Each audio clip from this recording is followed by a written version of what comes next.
ovo je sadizam. Moja djeca su imala Prvi sindrom. Umrli su ugušeni vlastitom utrnom. Imala sam pravo na porod mrtvog djeteta. Sram vas može biti.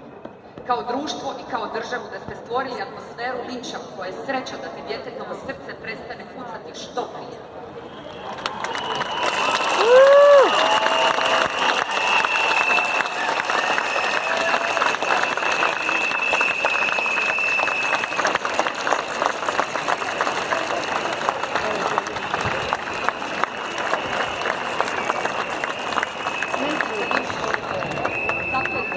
Molite da vam se djetetova agonija što prije prekine.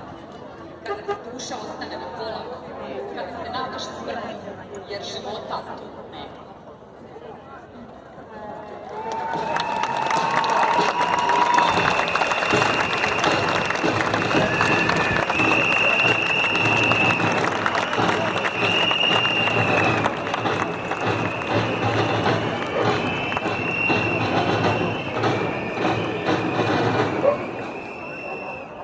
I ako ostane živo, imat će teškoće.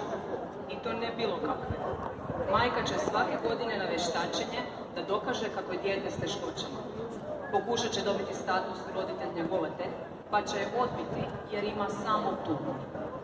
Nitko je neće uputiti u njena prava. Googlat će i možda u SAD-u naći neku kliniku koja bi mogla napraviti operaciju, ali HZZO neće platiti. Onda će skupljati humanitarnu pomoć, pokušavajući naći rješenje. Tražit će kolica za svoje dijete, ali nema ništa prije 3. godine. Odlazak u bolnicu po koji mjesec, dok drugo dijete koje ima će platiti. Psihosocijalnu pomoć neće nikad dobiti. Na sebe neće paziti, pa je moguće da oboli kao i mnoge druge majke. Šansa da se njen brak održi je 30%. Vjerovatno će trebati nekakav bolnički krevet, cijena prava sitnica. Lijekovi, baš oni koji trebaju, se plaćaju, a invalidnina je 1750 kuna. Porodiljna naknada koju će dobiti je 2300 kuna. S njom može plakati. Posebna prehrana, pokušat će doći do nekih stručnjaka tipa logoped, fizioterapeut, edukacijski rehabilitator. Možda ih i dobije u nekom drugom životu. Ako je dobije status, reći će da joj nije teško jer onako je dovoljno je štimniki. Inače, cijena brige na intenzivnoj za takve dijete je 15.000 kuna, a ona će dobiti 4.000 kuna. Možda. Vrlo vjerovatno će reći da joj fali još jedna dijagnoza 4. stupnja i ostaće zatvorena u kući jer nema načina izaći.